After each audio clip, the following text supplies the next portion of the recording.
Hello and welcome back to the channel Onindita Ji, where we learn, speak, and succeed. I hope all of you are doing well today and you're also eager to learn about today's video content.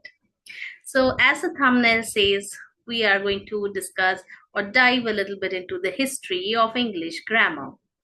Well, English grammar was not created by one person, it evolved over hundreds of years. So let us go on a journey to see how it's changed from Old English to modern English. So today I do not have much of slides to present, so I'll just quickly share my Google document so that I can just write there or type whatever I'm discussing. Okay, just give me one moment for that. Yeah.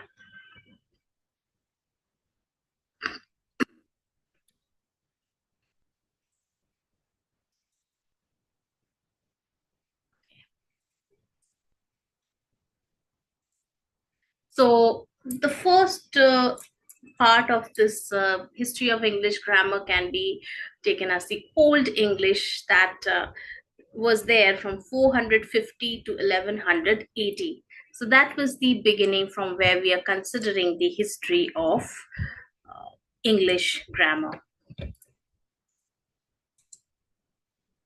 Okay. Okay, let me enhance the font size a little more so that it gets readable.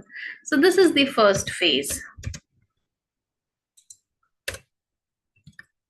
So, what happened in this time is that English started as a Germanic language. So, that was brought by the Anglo Saxons and Jutes from the Europe.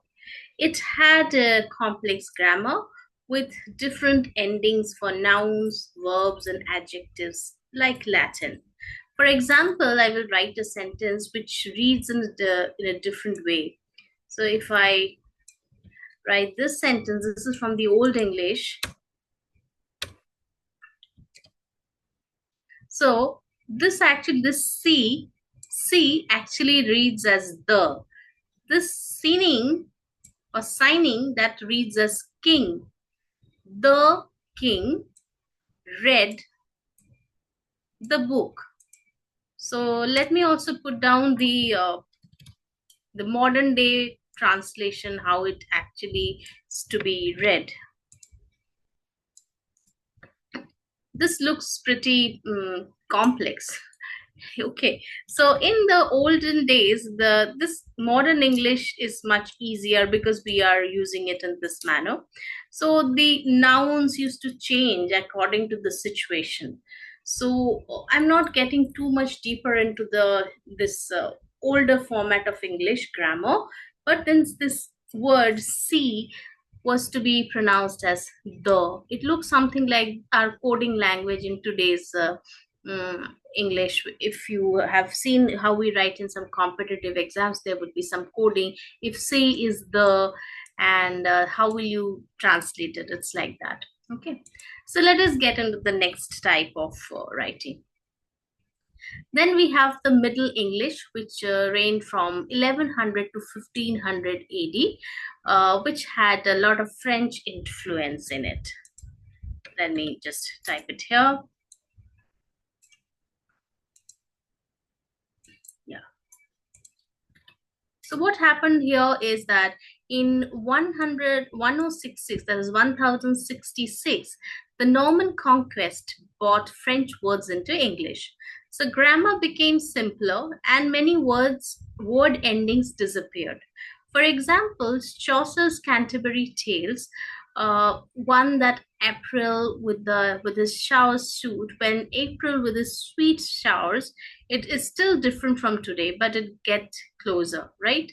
So let me write down that also here. If you can still explore this from somewhere, this is an example of the Middle English, like this.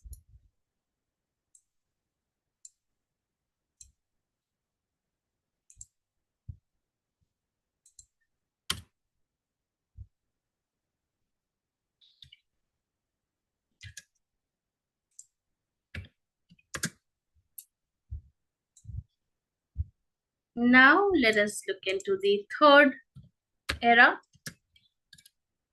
where we consider the early modern English, which was from 1500 to 1700 AD. And we typically call it as the Shakespeare era because most of the Shakespearean writings came in this time.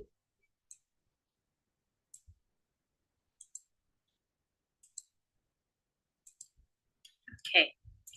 So what happened? The printing press that came in 1476 helped to standardize spelling and grammar. Sentence structure became more fixed, like subject, verb, object, what we use in today's grammar when we learn a grammar. Examples like to be or not to be, these were given by Shakespeare. So these look much more familiar as in today's sentence structures. Then, if we go to the fourth era, sorry, so the age of grammar rules, like 1700s to 1800s, when we have seen several grammar books. So the scholars started writing official grammar books to define some proper English, okay, which we follow even today. So some of the key people in forming in creating grammar books were Robert Louth, who introduced many rules still used today. Then we have Lindley Murray, who wrote one of the most famous grammar books. Then we had Samuel Johnson, who created a dictionary that standardized spellings. And we also have Renan Martin and Nesfield, who wrote detailed grammar books which are still used in schools today. So now it becomes more relatable. So English continues to evolve. Today's English is more flexible than ever. Now, examples of modern changes would be like people say, "Who are we talking to?" instead of saying, "To whom are you talking?" Who are you talking to? So the earlier English would be like we consider that to be the correct one. To whom are you talking? But even this is considered to be correct if we say, "Who are you talking to?" And then casual phrases like gonna for going to and wanna for want to are common also. So English grammar today and the future will be like English grammar keeps changing with technology, texting, and global communication. So in the era of internet, you must have observed how certain words have become smaller, contracted, right? So there is no one correct way. What's right today may change tomorrow. How convenient it becomes to use certain words in communication in our effective communication, so that becomes the correct way of grammar. So anyways, so it is good to know like how grammar has evolved over time from the the primitive, I won't say primitive, from the ancient history to till today. So old English was quite complex and it had many endings, where middle English had a French influence with simpler grammar as compared to the old English. Then we had early modern English, which where we could see some standardized rules and fixed structures, and in modern English, which is more flexible and it is still evolving with time, right? So what do you prefer? Do you prefer strict grammar rules or flexible modern English? You can comment that in the comment section. Please write that. And do not forget to like and subscribe. Also, hit the bell icon for regular notifications for the new videos. I will see you in the next video. Till then, stay well. Bye bye. Take care.